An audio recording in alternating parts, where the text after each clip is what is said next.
Cette intervention, Jérémy va s'en souvenir très longtemps. C'est un enfant qui a été récupéré par un passant, un enfant qui était perdu. Ça arrive très fréquemment, notamment l'été, il y a beaucoup de monde sur la station et les enfants ont tendance à s'éloigner très rapidement des parents. Et bon, on arrive à les retrouver quand même dans les minutes qui suivent. Direction le front de mer, où des passants ont signalé un petit garçon de 2 ans à peine qui erre dans la rue. Jérémy essaye de nouer un premier contact. Ça va toi? J'ai dit, vous avez ce petit. Et alors? Depuis un moment, hein, il a tout fait dans sa culotte. Ouais. Alors j'ai demandé comment tu t'appelles. Il dit rien. Ça fait un moment qu'il est tous. Ça va garçon? Tu veux venir avec moi? Il cherche la maman et on ne trouve pas. Alors comme Le petit garçon est apeuré, perdu au milieu de tous ces inconnus et sans aucune nouvelle de ses parents. Où c'est qu'ils l'ont trouvé? Carrière là. Derrière là. Où ils jouent les boulistes là, les pétanques. D'accord. Il y a des gens qui jouent la pétanque là-bas ou... Est-ce qu'il y a des gens là? Oui. Il aurait été retrouvé à proximité d'un terrain de pétanque. On va voir si ses parents ne sont pas à proximité. Sinon, on va le ramener à la brigade et lui passer un petit coup d'eau pour le nettoyer et retrouver ses parents. Mais avant de partir à leur recherche, Jérémy doit déjà emmener le petit garçon avec lui. Et il n'est pas au bout de ses peines. Regarde-moi, viens, on va chercher papa et maman. Tu veux papa et maman? Oui, papa et maman? On a de l'eau, on va aller... On va papa et maman? Oui? On va aller chercher Papa et maman? Allez, viens, tu me donnes la main? Viens. Allez, donne-moi la main. On va voir papa et maman?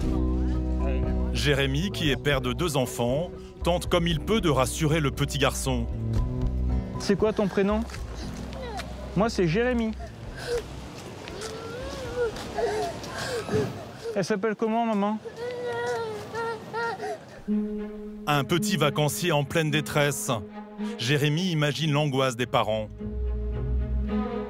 De ne pas retrouver son gamin, déjà quand tu les perds de vue, tu as une montée de stress qui est énorme. Et tu le retrouves quelques secondes plus tard, mais là, de passer plusieurs minutes sans ton enfant et de ne pas savoir où est-ce qu'il est. Surtout qu'avec les faits divers, tu as vite fait te monter un film complet. Je ne veux pas imaginer l'angoisse que ça peut être. Pendant de longues minutes, le gendarme sillonne le quartier pour tenter d'obtenir des informations. Bonjour, petite question. Vous avez vu ce petit garçon récemment ou pas? Vous le connaissez dans la résidence? Ah non. Non? Ça vous dit rien? En fait, des gens disent l'avoir aperçu qui traînait dans les environs, donc on venait voir si ça vous disait quelque chose. Tu sais pas où il habite? Tu sais pas où tu habites? Mais voilà, l'enfant de 2 ans ne dit pas un mot. Et au bout d'une demi-heure, toujours pas de parents à l'horizon. Jérémy s'inquiète. Ça arrive souvent, mais l'alerte est donnée très rapidement. Là, les témoins semblaient dire que ça faisait au moins 20 quarts d'heure que le petit était là. Et on n'a eu aucun signalement de gamin disparu, que ce soit nous ou l'APM. Donc c'est assez atypique. Jérémy et ses collègues ont fait le tour du quartier. Aucune trace des parents. Ni dans la rue, ni sur la plage. J'ai appelé le point 0, la vidéo, je pense qu'il n'y a personne. Point 0, le poste central, tout le monde est au courant. D'accord. Et le COG, c'est eux qui nous engagent. Bon, on va l'amener à la brigade, on va lui faire prendre une petite douche là, pour le laver. Ouais. Tu viens? Regarde la voiture bleue. Regarde. Tu viens mon cœur? Oui, on va aller voir maman. C'est pour maman. On va chercher maman. On va chercher maman. D'accord? Maman et papa? Tu viens? L'enfant terrorisé refuse de suivre des inconnus. Des pleurs qui commencent à attirer la foule des touristes. Viens, on va la retrouver, maman. Attention parce que ses mains, il s'est déféqué dessus, du coup. Ah oui, d'accord. Peut-être On va la retrouver, maman. Ouais, on va. Ça peut peut-être. D'accord. Ouais, merci. On va. Merci. Pour Jérémy, il faut maintenant conduire le garçonnet à la brigade. Le gendarme fait appel à son instinct paternel. Ça va? On va aller prendre une petite douche?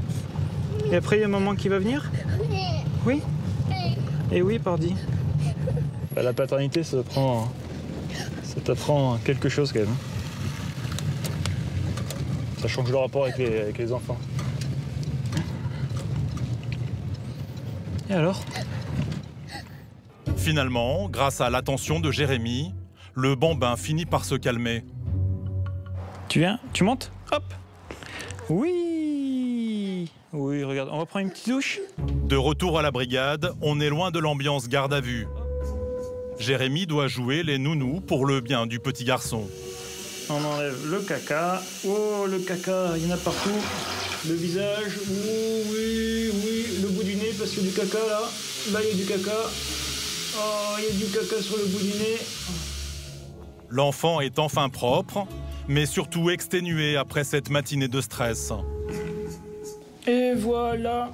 Wow, le grand garçon. Allez, viens. Oh, ça va? C'est vrai que quand tu retrouves un gamin et tu sais pas d'où il vient, t'as pas les parents, ben, pour le gamin, pour les parents et même pour nous, c'est une situation qui est désagréable à vivre. Je me mets à la place de ce petit bout de chou là, qui doit suivre des gens qu'il connaît pas dans une voiture inconnue. Lui, tout ce qu'il veut, c'est son papa et sa maman. Mais ils sont bientôt là, hein, mon cœur?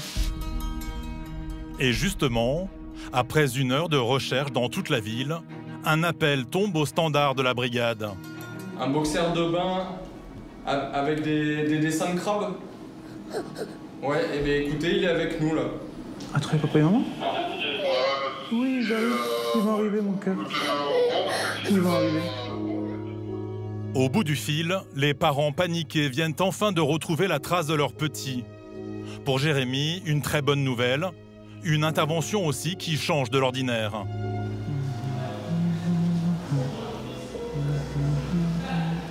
Ce qui est bien dans ce boulot, c'est que tu n'as pas de routine.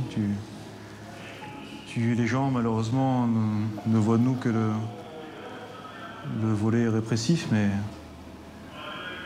si on a fait ce métier, c'est pas du tout pour ça, quoi. C'est pour aider les gens, leur porter secours, les assister et les protéger.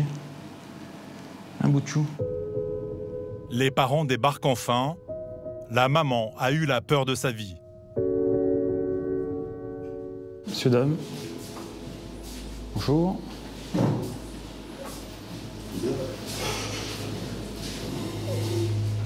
C'est votre petit? Ouais.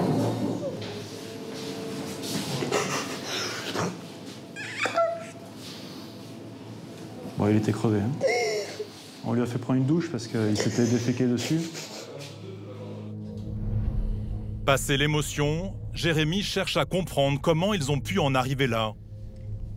Qu'est-ce qui s'est passé? Parce que ça fait un moment qu'il est tout seul, le petit.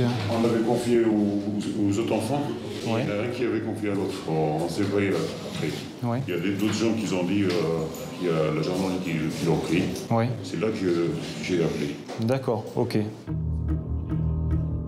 Tout s'est joué en quelques secondes pour cette grande famille de vacanciers qui profitaient du bord de mer. Ça nous arrive fréquemment qu'il y ait des disparitions, enfin, des enfants qui soient retrouvés après avoir échappé à la vigilance de leurs parents. Ça se règle beaucoup plus rapidement. Là, ça a pris un temps fou. C'est vrai qu'on s'inquiétait, on se demandait comment ça se faisait que les parents n'avaient pas donné l'alerte beaucoup plus tôt, quoi. Donc c'est pour ça que ça a commencé à devenir inquiétant à notre niveau. Normalement, l'alerte est donnée assez rapidement. J'ai 5 enfants, et puis il reste 5 avec les enfants de ma belle-sœur, ils sont 4 aussi. Ouais. Voilà, ils étaient tous ensemble. Le principal, c'est qu'ils soient là dans vos bras et ils sont en bonne santé. Des parents un peu débordés et un manque de vigilance qui aurait pu mal tourner. Pour Jérémy, cette matinée angoissante leur servira de leçon. On va pas faire la morale à des gens qui sont déjà angoissés et qui sont contents d'avoir récupéré leur enfant, c'est le principal. Je pense que tout le monde a eu une grande frayeur et ça se termine bien et c'est bien le principal pour nous.